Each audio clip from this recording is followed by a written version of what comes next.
but there has been breaking news this afternoon. Eels coach Brad Arthur has been sacked effective immediately. Buzz, you've got all the information. You've spoken to the Parramatta CEO.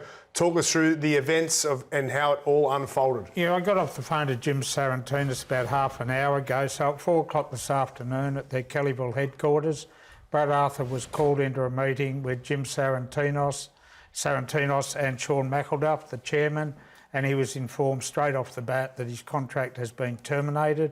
Effective immediately, that Trent Barrett will step in as an interim head coach. They then rang the senior playing group, I presume the Guthersons, the Moseses, the Parlows, etc., explained their decision. Then the rest of the top 30, they then sent a text message out. The interesting part of this story was they've told me they made the decision that they were going to finish up with Brad on May 1. So after the Darwin debacle, where they were flogged by the Dolphins, they were then touched up by Manly at Brookvale Oval. Yeah. After that game, the board made a decision that Brad Arthur would finish up this year.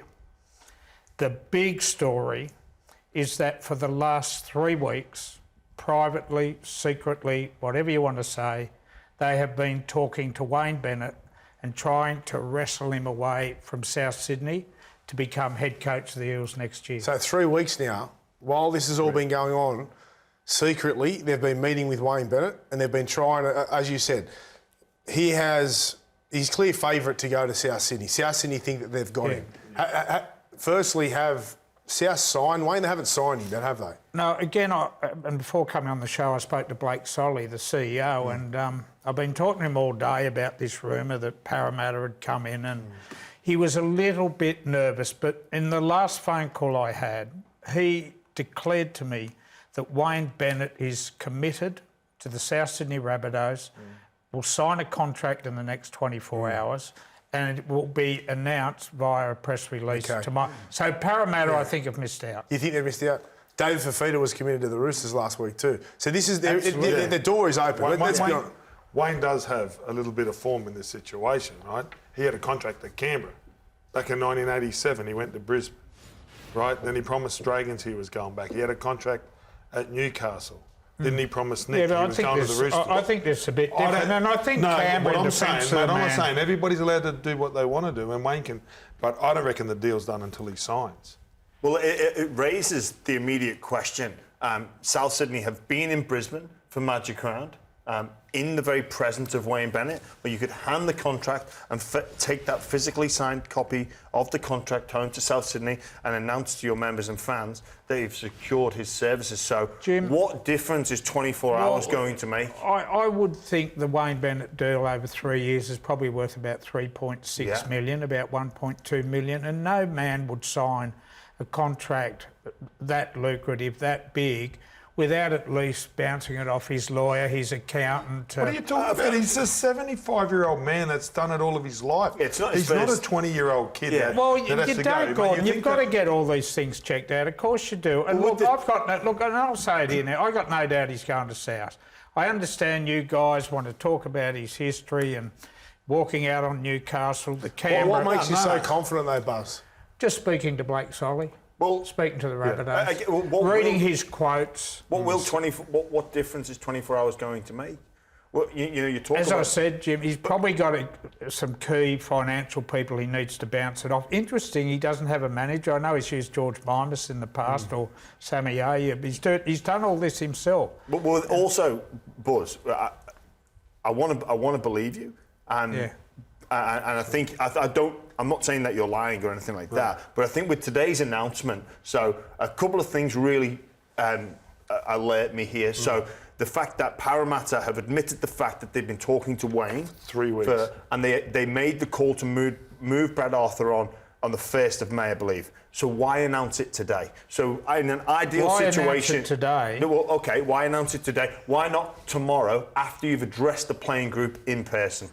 I think they've got an understandably impatient fan base. But what would 8 hours difference make? That was another debacle performance yesterday. That was... Yeah, but I think what Jimmy... I agree with Jimmy here. So what Jimmy's saying, and I believe, is that they've made the call so they don't disrespect Brad Arthur But they've disrespected him for 3 weeks. but They've been talking to Wayne behind his back. speculate. It is but rugby league. they are genuinely saying they're making a play at Wayne now. That they were hiding it for 3 weeks. Well, So they're why genuinely say that? saying they're Why making a come, out, play. why come out and admit that now? You just keep that under. Excuse me, I did speak to Jim Sarantinos in detail about this, and he all but conceded that there were no chance, that Jim Sarantinos believes now that he's committed to South. But then, Buzz, okay, why, if Parramatta have been working at this for 3 weeks, right? Nobody had this confirmed.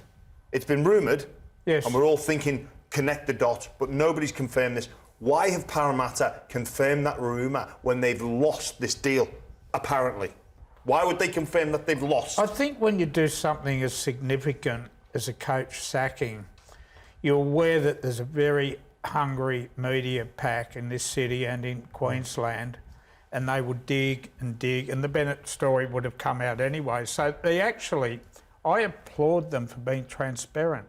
And I do. Okay, Buzz. It's good. Okay, I'll put this. If you're a coach, South Sydney sitting here, Wayne will get the same money, wherever it is. And it's probably not about money now with Wayne. It's probably about winning another comp. And Parramatta sitting here, who would you go coach? Take the emotion out of it.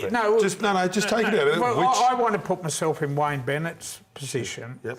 in that the emotional attachment he has with a lot of the boys there is what means is more than Parramatta.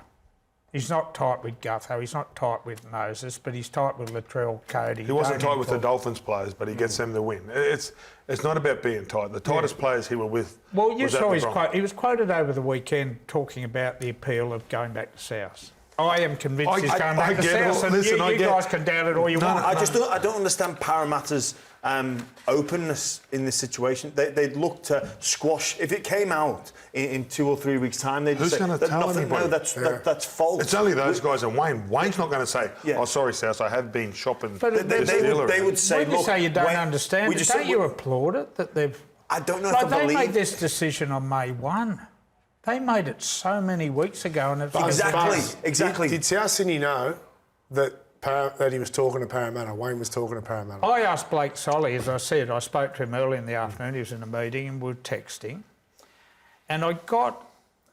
Yeah, he knew. He knew. And I got a What, feeling... knew as just... I put it this way, he didn't actually say knew, but there was a feeling of nervousness around his text messages.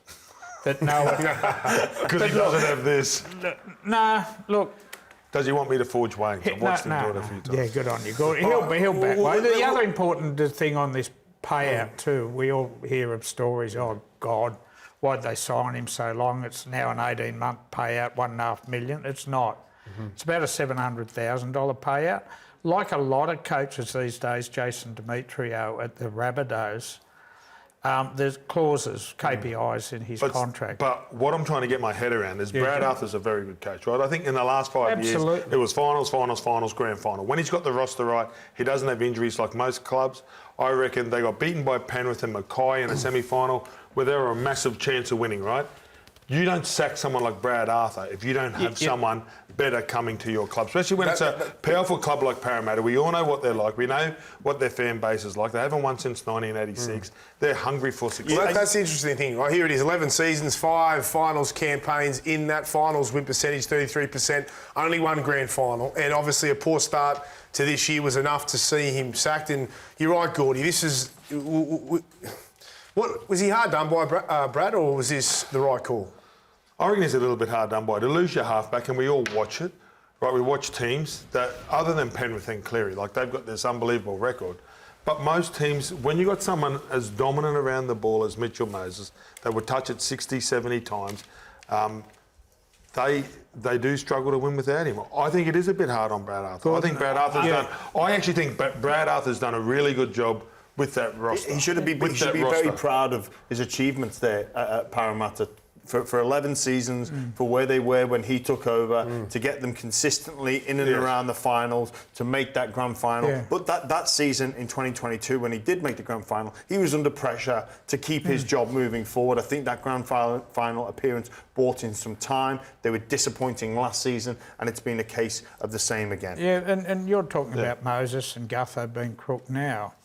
And you can look back to the 5'8", Dylan Brown, and that stupidity last year, and it was vital. You know, that when was they go to- costly. This is a decision made from midway through last year, like Demetrio, and into what's happened this year. And there was a view on the Parramatta board, as much as Brad's got a good record, that he probably squeezed everything he could out of their current roster. And that's a valid to point. go- It's a valid point. Yeah.